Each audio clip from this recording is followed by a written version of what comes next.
सीमा के बालों में बचपन से बहुत जुएं थी। इसका कारण था सीमा का कई कई दिन सिर को ना धोना, ना ही सिर की सफाई करना। ये आदत उसके बड़े होने पर भी नहीं छूटी। जब वो कॉलेज गई तो कोई भी उसका दोस्त बनने को तैयार नहीं था। सब लड़कियां उससे नफरत करती थी। यार मेघा, जरा अपना हेयर ब्रश तो देना, मैं लगता है घर पर ही भूल आई हूँ। ना बाबा ना, तेरे बालों में तो जुएं हैं, तुझे तो मैं अपना हेयर ब्रश कभी भी ना दूं। चल ज्योति, कॉलेज की छुट्टी हो गई है, घर जाते हुए रास्ते में गोलगप्पे खाते हुए जाएंगे। सीमा के सिर में जुएं होने के कारण हमेशा ही वो अपमानित होती थी, पर मजाल है जो वो अपना सिर साफ करवा ले। सीमा, ओ सीमा, ये सिर धोकर गीला तौलिया तूने स्टैंड पर टांगा है? हाँ माँ, वो सिर बहुत खुजली कर रहा था तो धोकर आई थी। सारा तौलिया जुओं से भरा हुआ है, सिर तो खुजली करेगा ही। कितनी बार कहा है सिर साफ करवा लिया कर, पर सुनती कहाँ है। पता नहीं इस लड़की के सिर की जुएं जाती ही क्यों नहीं है। वृंदा, जितनी जल्दी हो इसके सिर की जुएं साफ करवा दे। बड़े बूढ़े कहते हैं जिस लड़की की शादी के समय सिर में जुएं हो, शादी के बाद जुएं ब्याह जाती हैं, फिर उन्हें साफ करना बहुत मुश्किल होता है। क्या दादी, ऐसा कुछ नहीं होता है, आप बेकार में ही डरा रहे हो। सीमा की दादी चाहती थी कि सीमा किसी तरह अपने सिर की तरफ ध्यान दे दे, पर उसने एक कान से सुनकर दूसरे से निकाल दिया। आकाश नाम के लड़के से सीमा का रिश्ता तय हो जाता है, पर शादी के दिन मंडप में सीमा का हाथ बार बार अपने सिर में जा रहा था। क्या करूं, ये जुएं तो जैसे रेलगाड़ी की तरह सिर में दौड़ लगा रही हैं। जुड़ा होने के कारण उन्हें रेंगने के लिए जगह जो नहीं मिल रही होगी। अरे मत घूमो। सीमा, आकाश, एक दूसरे के गले में जयमाला पहनाओ। क्या हुआ सीमा, तुम बार बार अपने सिर में खुजली क्यों कर रही हो? वो पता नहीं, मेरे जूड़े में लगी पिनें चुभ रही हैं। कितनी बार इसे बोला था अपना सिर साफ कर ले, नहीं तो जुएं खुजली करेंगी, पर ये लड़की मेरी सुनती कहाँ है। अब शादी के बाद किस किस से छुपाएगी। सीमा की शादी हो जाती है, पर वो अपने सिर को हमेशा घूंघट से ढक कर रखती थी। सीमा बहू, तुम सचमुच बहुत संस्कारी हो, पर हमारे यहाँ सिर ढकने की कोई जरूरत नहीं है। हम अपनी बहुओं से पल्ला नहीं रखवाते। माँ जी, मुझे सिर पर पल्ला रखना अच्छा लगता है। सीमा जब अपने कमरे में जाती तो आकाश के सो जाने के बाद वो सिर को बुरी तरह खुजाने लगती। वो बाथरूम में खड़ी होकर अपनी जुओं वाली कंघी से सिर को काटने लगती, जो उसकी माँ ने उसे छुपाकर पर्स में रखने को दी थी। 2-3 दिन तक तो ठीक रहा, पर एक दिन आकाश अचानक चिल्ला उठा। माँ, मेरे सिर में बहुत खुजली हो रही है, लगता है कोई कीड़ा काट रहा है। क्या कीड़ा? जरा अपना सिर तो दिखा। हे भगवान आकाश, तेरे सिर में 2 जुएं चल रही हैं। जुएं? ऐसा कैसे हो सकता है माँ, हमारे घर में तो किसी को भी जुएं नहीं है। माँ, आपके बालों में भी एक जू चल रही है, वो आपके सफेद बालों में साफ दिखाई दे रही है। क्या? पकड़ तो जरा। आकाश और उसकी माँ के सिर में भी जुएं पड़ जाती हैं। उस दिन तो बात छुप जाती है, पर एक दिन घर में कीर्तन हो रहा था, सब लोग उसमें ध्यान लगाए बैठे थे।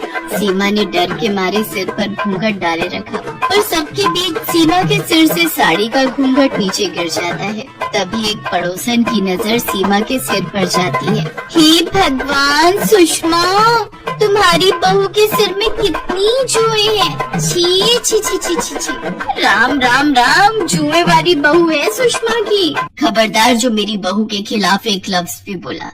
अरे हो जाती है जुएं किसी न किसी के सिर में, पर इनसे छुटकारा भी तो पाया जा सकता है। तुम्हारी बहू बेटियों के सिर में कभी जुएं नहीं पड़ी, जो तुम मेरी बहू के पीछे पड़ गई हो। माँ जी कितनी अच्छी है जो मुझे सपोर्ट कर रही है। कहीं न कहीं गलती तो मेरी ही है। अगर आज मैं अपना सिर साफ रखती तो मेरे सिर में जुएं न होती, तो माँ जी को यूँ अपमान न झेलना पड़ता। मैं जुओं का इलाज करूंगी, अपने सिर को बिल्कुल साफ रखूंगी। मैं माँ जी को निराश नहीं होने दूंगी। अगले दिन ही सीमा एक अच्छे स्किन के डॉक्टर से मिली और कुछ खाने और लगाने की अच्छी दवाइयाँ लिखवाकर उसने अपना ट्रीटमेंट शुरू किया। रेगुलर इलाज करने से धीरे धीरे सीमा के सिर के जुएं कम होने लगी, और एक दिन ऐसा आया जब उसके सिर में एक भी जू नहीं थी। उसका पूरा सिर साफ हो चुका था। थैंक यू डॉक्टर, आज आपके कारण मुझे अपने सिर की जुओं से छुटकारा मिल गया। सचमुच मेरा तो बहुत सिर दर्द रहता था, हर समय बेचैनी होती थी। सीमा बहुत खुश थी। आज उसने अपने सिर को घूंघट से नहीं ढका था। वो सम्मान से अपने साफ और सुंदर बाल खोलकर बेझिझक घूम सकती थी। ये देखकर सीमा की सास और आकाश बहुत खुश थे।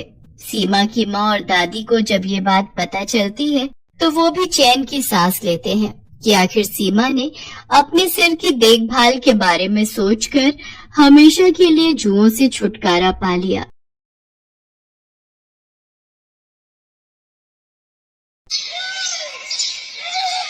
प्रिया शादी करने के नाम से डर रही थी और बार बार अपनी मम्मी से एक ही बात कह रही थी, मम्मी यहाँ मायके में तो आपने ये बात सबसे छुपा ली और मेरी कभी भी इंसल्ट नहीं होने दी, पर ससुराल में ये बात किसी को भी पता चल गई तो आप जानते हो ना मम्मी, वहाँ मेरा कितना अपमान होगा जब मेरी सास और पति को ये पता चलेगा कि मैं रात में सोते वक्त बेड पर सुसु करती हूँ, जो कि मेरे कंट्रोल से बिल्कुल बाहर है।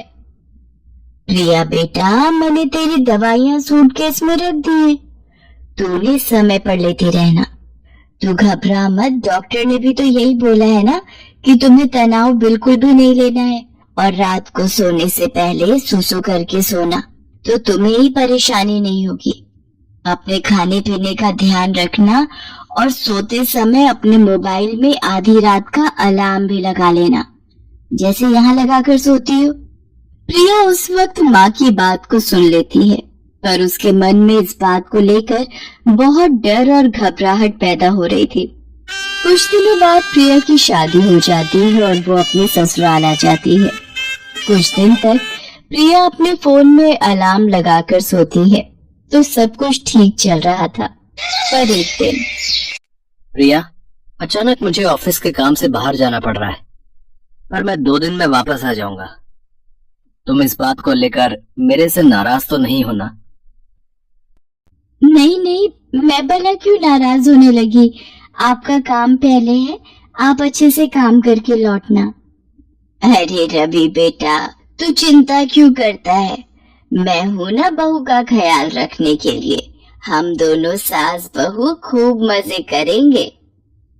रवि काम से बाहर चला जाता है। उसी रात, प्रिया बेटा ये देख, मैंने हम दोनों के लिए कितनी बढ़िया वाली आइसक्रीम मंगवाई है, हम दोनों मिलकर खाते हैं। पर मैं तो आइसक्रीम खाती ही नहीं हूँ, क्योंकि ठंडी चीजें खाने से मुझे और ज्यादा सुसु आता है। पर माँ जी को मना कैसे करूँ, उन्हें बुरा लगेगा, मुझे आइसक्रीम खानी पड़ेगी। है ना कितनी बढ़िया वाली आइसक्रीम, हमारे यहाँ की मशहूर आइसक्रीम है। एक काम करो, जब तक रवि वापस नहीं लौटता हम दोनों सास बहू एक ही कमरे में सो जाती हैं। रात को सोते समय गप्पे मारेंगे। जी जी ठीक है माँ जी, जैसा आप कहें। अब क्या करूं, मुझे माँ जी के साथ सोना पड़ेगा, कहीं रात में मेरा सुसु निकल गया तो मेरी तो सारी सच्चाई माँ जी और रवि के सामने आ जाएगी। उस रात प्रिया 2 बार अलार्म लगाकर सोई थी, इसलिए वो रात में 2 बार बाथरूम हो आई थी, पर चिंता और डर से वो पूरी रात सो नहीं पाई थी। वो रात तो जैसे तैसे कट गई। अगली रात जब प्रिया अपनी सास के साथ सोई तो उसका फोन चार्ज नहीं था, इस वजह से उसकी बैटरी खत्म हो गई और फोन स्विच ऑफ हो गया। प्रिया गहरी नींद में थी तो उसे पता ही नहीं चला कि उसे रात में उठकर बाथरूम जाना है। अगली सुबह जब प्रिया सोकर उठती है, उसका पूरा बिस्तर गीला था। घबराहट से उसके पसीने छूटने लगते हैं। प्रिया की सास ये सब देख लेती है और गुस्से में प्रिया पर चिल्ला पड़ती है। इतनी देर में रवि भी वापस आ जाता है। रवि बेटा, हम बेड पर सुसु करने वाली बहू ले आए हैं। मुझे तो सचमुच इसे अपनी बहू कहते हुए शर्म आ रही है। दुनियादारी और समाज में किसी को भी पता चल गया तो सब लोग हम पर हंसेंगे। अब मैं इसका क्या करूं? इसके माँ बाप ने भी हमसे इस बात को छुपाया और तो और इसने भी हमसे इतनी बड़ी बात छुपाई। मुझे तो कुछ समझ में नहीं आ रहा है। मैं तो कहती हूँ इसे अभी के अभी इसके माँ के घर भेज दे। अब तो ही इससे बात कर। माँ, मैं ये बात जानता हूँ। मुझे पता है कि प्रिया को रात में बेड पर सुसु करने की आदत है। क्या? तू ये बात जानता है और तूने ये बात मुझसे छुपाई? आते ही बीवी का गुलाम हो गया। रवि इस बारे में जानते थे, पर उन्होंने मुझसे इस बात के बारे में पूछा भी नहीं और गुस्सा भी नहीं किया। पर रवि को ये बात कैसे पता चली? मैं तो रोजाना अलार्म लगाकर सोती हूँ। माँ, ये बात मुझे उस दिन पता चली जिस रात प्रिया बहुत गहरी नींद में थी। अलार्म मैंने ही बंद किया था। तब मैंने देखा प्रिया के आसपास बिस्तर गीला हो रहा था। मैं उसी वक्त समझ गया था। प्रिया, तुम्हें याद होगा जब उस दिन तुमने मेरे उठते से ही बेडशीट चेंज कर दी थी ताकि मुझे पता न चले। माँ, प्रिया की नजर से सोचो, वो खुद इस आदत से कितनी शर्मसार होती होगी। शायद ये कई रातें सो भी नहीं पाई है। माँ, आप जानती हो इस आदत की सबसे बड़ी वजह तनाव है। आप तो खुद कहती हो किसी भी बीमारी की सबसे बड़ी वजह चिंता होती है। और माँ, हम कितनी बीमारियों का शिकार होते हैं और उन्हें ठीक करने के लिए इलाज के साथ साथ हमें अपनों के सहयोग की भी तो जरूरत होती है। तभी तो हम बीमारी से लड़कर ठीक हो पाते हैं। माँ, इस वक्त प्रिया जिस जगह खड़ी है शायद हम दोनों उसका अंदाजा भी नहीं लगा सकते। इस वक्त प्रिया को हम दोनों के सहयोग की बहुत जरूरत है। अच्छा माँ, एक बात बताओ, अगर यही आदत मुझ में होती तो फिर तुम क्या करती? मेरे ठीक होने में मेरी मदद करती या फिर मुझ पर गुस्सा करके मुझे घर से निकाल देती? माँ, अगर आप प्रिया को इस घर में नहीं रख सकती तो मैं प्रिया को लेकर कहीं और चला जाऊंगा। रवि की बातों को सुनकर प्रिया की आंखों में आंसू भर आते हैं और वो रो पड़ती है। सचमुच रवि एक अच्छा पति होने के साथ साथ एक अच्छा इंसान भी था। मुझे माफ कर दे बेटा, तू ये घर छोड़कर चला जाएगा तो मैं किसके सहारे रहूंगी? मुझसे बहुत बड़ी गलती हो गई प्रिया बहू, मुझे माफ कर दो। मुझे तुम्हें समझना चाहिए था, न कि तुम्हारी कमी को ढूंढना चाहिए था। एक माँ होकर भी मैं तुम्हारी परेशानी को समझ नहीं पाई। नहीं माँ जी, आप मेरी माँ हो और माँ कभी अपने बच्चों से माफी नहीं मांगती। मैं सचमुच कितनी भाग्यशाली हूँ जो मुझे पति के रूप में रवि और माँ के रूप में आप मिले। प्रिया अपनी सास के गले लग जाती है। ये देखकर रवि भी बहुत खुश होता है। प्रिया अब रात में तरल पदार्थ ज्यादा नहीं लेती थी और समय पर सोती थी। प्रिया रात में कभी अलार्म से न उठ पाए तो रवि उसे उठा देता था ताकि प्रिया को रात में कोई परेशानी न हो। प्रिया की सास और रवि प्रिया को खुश रखते थे। धीरे धीरे रवि और सास के सहयोग से कुछ समय में ही प्रिया की ये आदत पूरी तरह से छूट जाती है। Thanks for watching.